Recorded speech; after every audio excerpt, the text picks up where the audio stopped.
আজকের খাবার দাবার দেখেন, ফ্রাইড রাইস, দেশি স্টাইলের চিকেন ফ্রাই, স্যুপ, এইগুলা কিন্তু সব স্পন্সার্ড বাই আমার দেবর। ওই দেখেন, সবাই চিনে রাখেন, এটা হচ্ছে আমার দেবর। ভিডিওতে এরকম বলেন না, মানুষ ভাববে যে কি না কি। হ্যাঁ, কি না কি তো, আমার দেবর আইএলটিএস এত ভালো রেজাল্ট করছে। এমডি বসে আছে। এটা হচ্ছে আমার ছোট ভাই, এটা আমার দেবর। এখন দেবরের বিয়ে দেওয়ার পালা।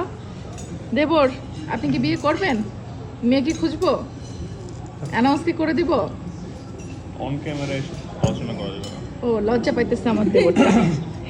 আরিয়ান লজ্জা পাইছে না ও? আম্মু, আপনার ছোট ছেলের বিয়ে দিবেন না?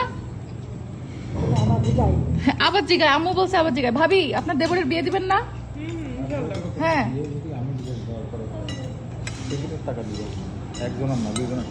কিসের টাকা দেবো? আমার দেবো, তোকে টাকা দিবে কেন?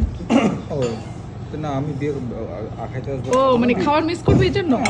প্লেন ভাড়া দিয়ে এসে বিয়ে খেয়ে যাবি? এক্সপেক্ট করে রাখছেন, এটাই আমার কাছে অনেক বড় কিছু। হ্যাঁ, বিয়ের দাওয়াত প্লেন ভাড়া দিয়ে এসে খেয়ে যেতে হবে। ইমিগ্রেশন পার করতে আইএলটিএস লাগে না। বিয়েই হবে বিদেশে, আপনি আগেই কেন এত